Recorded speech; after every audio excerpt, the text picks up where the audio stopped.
जय श्री कृष्णा। कैसे हैं आप लोग फ्रेंड्स? आज की चर्चा जो काफ़ी महत्वपूर्ण होने जा रही है, क्योंकि वर्तमान समय में जो ये समय चल रहा है, इस समय के अनुसार राहु की जो ये अवस्था है, वह अवस्था आपके जीवन में एक बड़े बदलाव को उत्पन्न करने के लिए तत्पर है।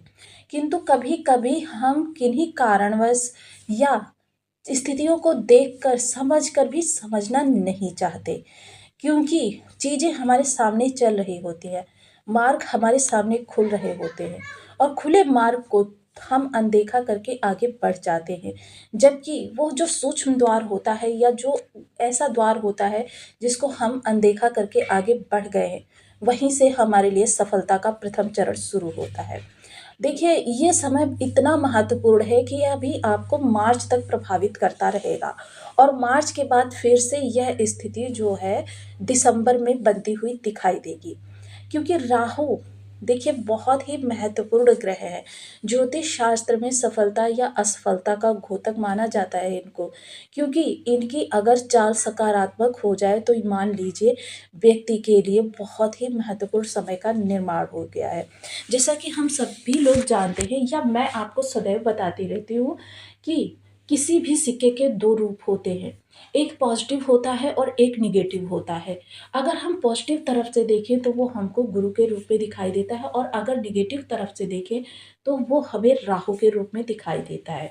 गुरु राहु दोनों ही विस्तार कारक प्लैनेट है, ये वृद्धि उत्पन्न करते हैं जीवन में। जहाँ गुरु देखिए आपके जीवन के आरंभ से लेकर मृत्यु तक हर स्थान पर आपके ऊपर एक रक्षात्मक कवच का निर्माण करते हैं, अपनी अमृतमयी दृष्टियों से आपके उन भावों में विस्तार भरने का कार्य करते हैं। वही राहु देखिए आपके जीवन में बहुत ज़्यादा, क्योंकि विस्तार कारक प्लेनेट होने के साथ साथ दोनों के विस्तार में बहुत बड़ा डिफरेंस है। एक आपको नीति नियम के अनुसार आगे बढ़ाता है, पथ पथ पर आपका मार्ग प्रदर्शन करता है और आपको उन्नति की ओर, एक ऐसी उन्नति की ओर जो उन्नति अगर आप एक बार प्राप्त कर लें तो उसका क्षय ना हो।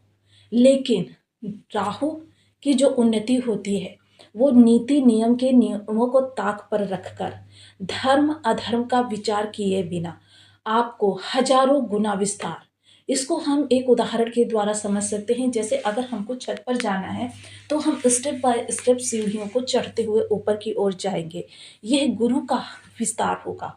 किंतु अगर हम राहु का हाथ पकड़कर आगे चल रहे हैं तो पथ कितना अंधकारमय है, पथ कितना पथरीला है, इन सब चीज़ों का ध्यान दिए बिना आपको राहु लेकर चलते हैं और ऊंचाई भी प्रदान करते हैं। जैसे छलांग मारकर एकदम से ऊपर आपको पहुंचा देंगे छत पर, और फिर उस छत पर जाकर आप किस समय पर पतन की खाई में गिरेंगे, कब आपके लिए काटरीले मार्ग प्रशस्त हो जाएंगे, इन सब से राहु का कोई दारोमदार नहीं होता। और जो आपको उन्नति प्राप्त होती है वह अंदेशजनक रहती है कि कब इसका क्षय हो जाए, क्योंकि राहु दुर्व्यसन के भी कारक होते हैं।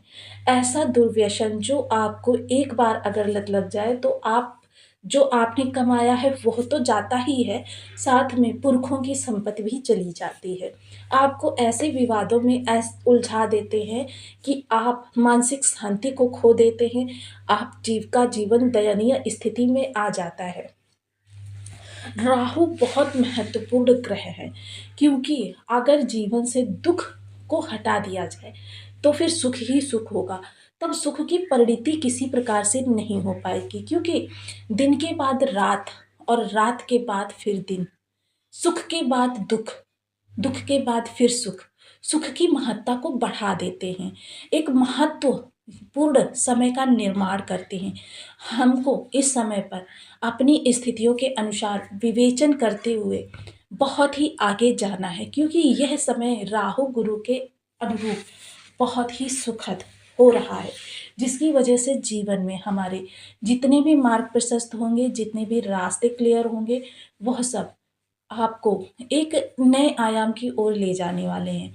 अब कुछ हमें यहाँ पर नियमों का भी पालन करना होगा और ये भी जानेंगे कि किस तरीके से ये दोनों ग्रह हमको बहुत ऊंचाई की ओर ले जा सकते हैं।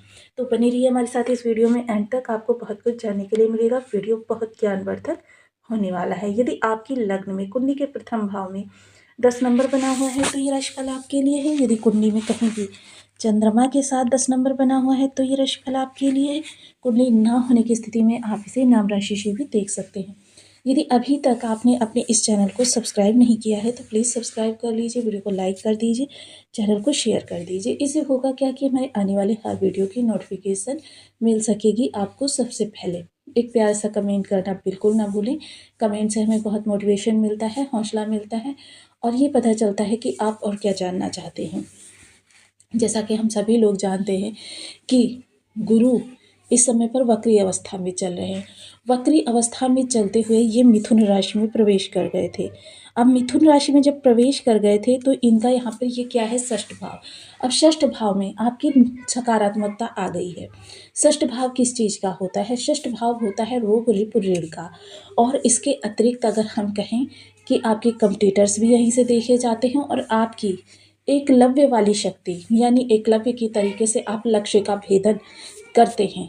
देखिए, एकलव्य एक ऐसा महारथी था कि जिसको जब कोई गुरु शिष्य अपनाने के लिए तैयार नहीं हुआ तो उसने अपनी एकाग्रचित्ता को ही अपना गुरु बनाया और उसी के माध्यम से वह अर्जुन से भी श्रेष्ठ योद्धा बन सका था। अगर आचार्य द्रोणाचार्य ने उसके दाहिने हाथ का अंगूठा मांगा न होता तो वह भी बहुत ही अपने जो कहते हैं ना कमाल दिखा सकता महाभारत के युद्ध में।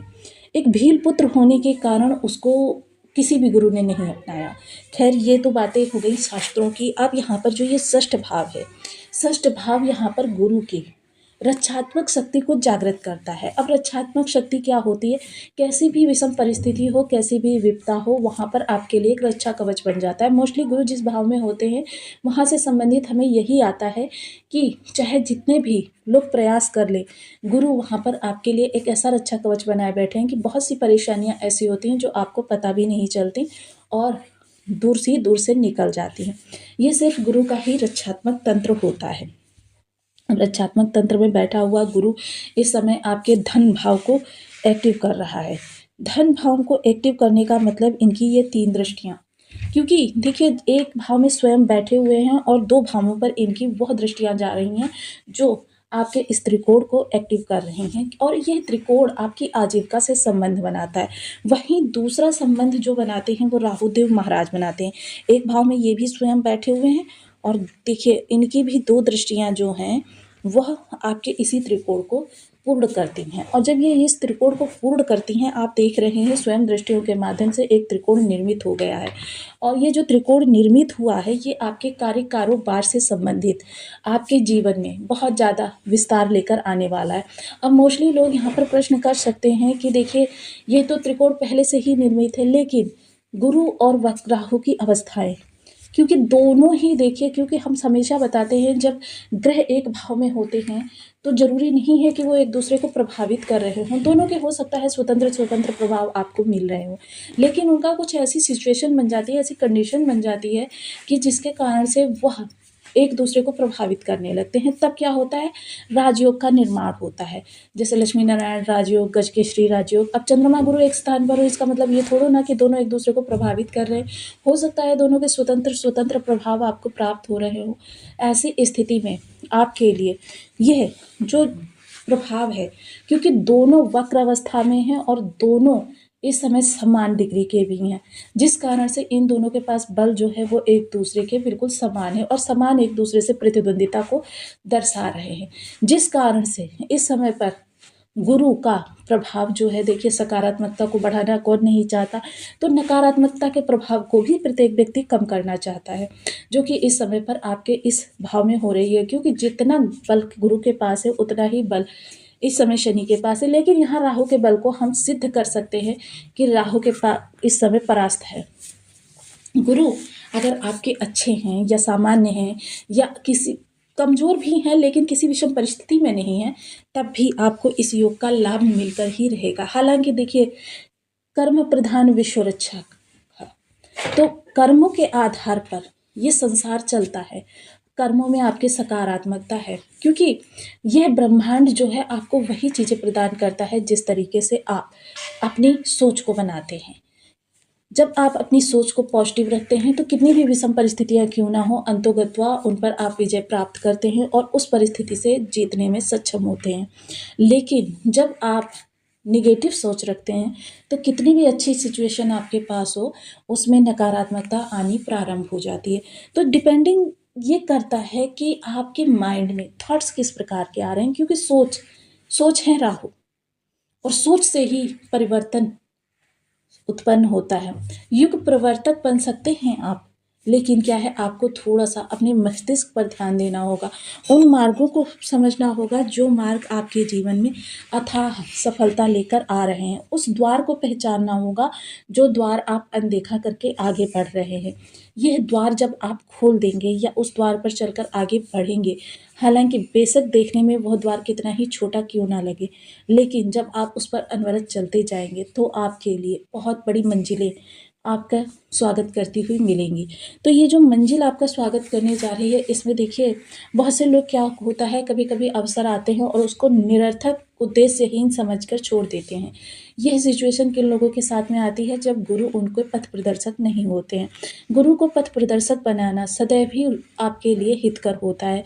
देखिए कभी-कभी आपके राहु बहुत ज़्यादा एक्टिव होते हैं, ऐसे में आपके सामने जो प्रशस्त स्पष्ट रूप से भी द्वार खुले होते, आपको पहचानने नहीं देते, और राहु इस समय धन भाव में बैठे हुए हैं। गुरु रक्षा तो कर रहे हैं, लेकिन गुरु इस समय आपको पथ प्रदर्शक नहीं बन रहे हैं। धन आगमन में पथ प्रदर्शक आपके राहु बने हुए हैं, तो राहु को इस समय पर आपको थोड़ा-सा शुभ करना होगा, जिसके लिए आपको ओम राम राहवे नमः इस बीज मंत्र का जितना संभव हो सके उतना अधिक जप करना चाहिए। संभव हो सके तो शनिवार से यह उपाय प्रारंभ करें। और इसके अतिरिक्त राहु क्या हैं? राहु हैं, देखिए, बहुत ही ज़्यादा आपके माइंड को एक्टिव करने वाले ग्रह। अंग भंग, तो अंग भंग व्यक्तियों को आप समय-समय पर उनकी आवश्यकता की चीज़ें